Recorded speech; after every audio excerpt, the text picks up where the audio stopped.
ইফতারিতে ভাজাপোড়া হইতে আছে মগো জাতীয় খাওন। এই ভাজাপোড়া ছাড়া মনে হয় হাঙ্গো দিনে রোজা রাখার পর তৃপ্তি সহকারে যত যাই খাই না কেন ভাজাপোড়া না খাইলে খাওনে মনই ভরে না। আর এই ভাজাপোড়াটারে ঠিকঠাক মতো বানানের পিন্নে ক্রিস্পি বানানের পিন্নে মনে হচ্ছে কত কিছু অবলম্বন করি।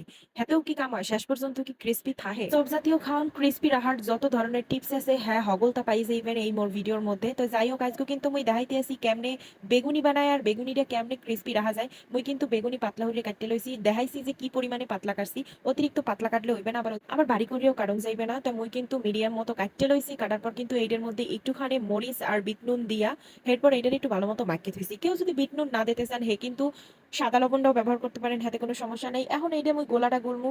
বেসন গলতে গেলে কিন্তু অনেক ধরনের সাবধানতা মেনটেন করা লাগবে। সব থেকে বড় যেটা মেনটেন করা লাগবে সেটা হইতেছে পানির ব্যবহার। তো মুই কইতে আছি হতে থাকেন আস্তে ধীরে। প্রথমে মুই কিন্তু কয়েক কাপ পরিমাণের বেসন দিয়ে লইছি। এই বেসনটা মুই আদ্যেই বানাইছি ঘরে সব ধরনের ডাইলের ব্যবহার করিয়া। এরপর এর মধ্যে কর্নফ্লাওয়ার দিছি 1 চামচের নাহান আর দিসালাম খাওনের সোডা।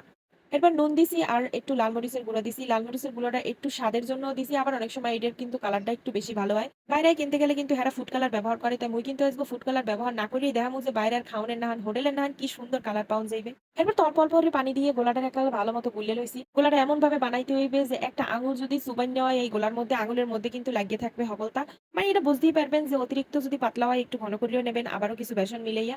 এখন কিন্তু মুই একটু কড়ার মধ্যে কতপরিখানে তেল দিয়ে লইছি, পর্যাপ্ত পরিমাণে এটা তেল দিছি। এটা ডুবাইনা তেলে ভাজা লাগবে হিয়ার পিন্নে। এখন একটু একটু করে বেগুন চুবামু আর তেলের মধ্যে ডুবামু, বেসনে চুবামু আর তেলের মধ্যে ডুবামু। এইরকম হরতে হরতে কিন্তু মোর ভাজা শেষ হয়ে যাইবে। সারা জীবনই তো এই সব বানাইছেন, তাই আজকে এই ভিডিওটা ফলো করে যে সমস্ত উপকরণ দিয়ে গোলাটা গোলা হইছে এবং বেগুনটা মাখানো হইছে হেইয়ে যদি আপনারা কেউ ফলো করে বানাইতে পারেন আশা করি নিরাশ হইবেন না। এইরকম বানাইলে যথেষ্ট পরিমাণে ক্রিস্পি হয়। মিনিমাম 2 থেকে 3 ঘন্টা সময় ধরলে কিন্তু এই জিনিসটা মচমচেই থাকে। আর তো বাংলা মনে হয় একালে গুড়ি হয়ে যায়, এটা এত পরিমাণে ক্রিস্পি মচমচে হয়।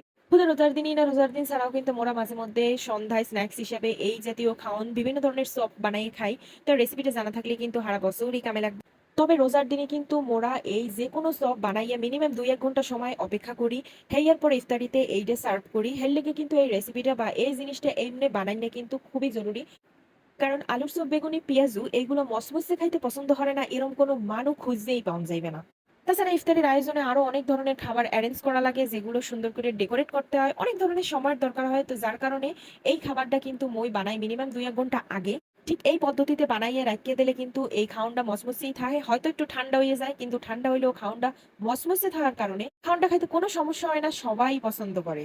অনেক মানের দেখছি বেসন গোলার সময় গরম পানি দেয়, তাই ভুলেও কিন্তু আপনারা কেউ জীবনেও গরম পানি দিয়ে ট্রাই করেও দেখবেন না। কারণ গরম পানি আদা বেসন যে কোনো কিছুর লগে মিললে গেলেই কিন্তু খুবই সফট হয়। যেমন মোরা বেন্ডে হেলে উঠতে যে কালে রুটি মুটি বানাই সেই কালে যদি গরম পানি আদা দিয়ে গুললে লয় সুন্দর করে হেলে কিন্তু রুটিটা খুবই নরম হয়, সফট হয়। ভুলেও যদি কেউ বেসন গোলার সময় কুসুম গরম পানি বা গরম পানি দিয়ে হেরপর গোলেন হেলে কিন্তু জীবনেও ক্রিস্পি হইবে না, বরঞ্চ এটা আরো বেশি সফট হয়ে যাবে। তাই যেকোনো চপ টপ বানাইতে গেলে যদি বেসন-টেসন গুলার দরকার হয়, অবশ্যই বেসনের মধ্যে ব্যবহার করা লাগবে একটু কর্নফ্লাওয়ার, একটু সোডা, পরিমাণ মতো লবণ। আর যদি কেউ সুন্দর একটা কালার চায়, হেলে কিন্তু হে ফুড কালার ব্যবহার করতে পারে। আর যদি ফুড কালার ব্যবহার না করে, হেলে কিন্তু হালকা একটু লাল মরিচের গুঁড়া ব্যবহার করলেই সুন্দর একটা কালার পাওয়া যায়। আমি কিন্তু শর্টকাট সব ধরনের টিপস দিয়ে দিছি। এই চপ কেমনে ক্রিস্পি বানান লাগে, হেই ক্রিস্পি বানানোর সকল টিপস কিন্তু দেওয়া হইছে।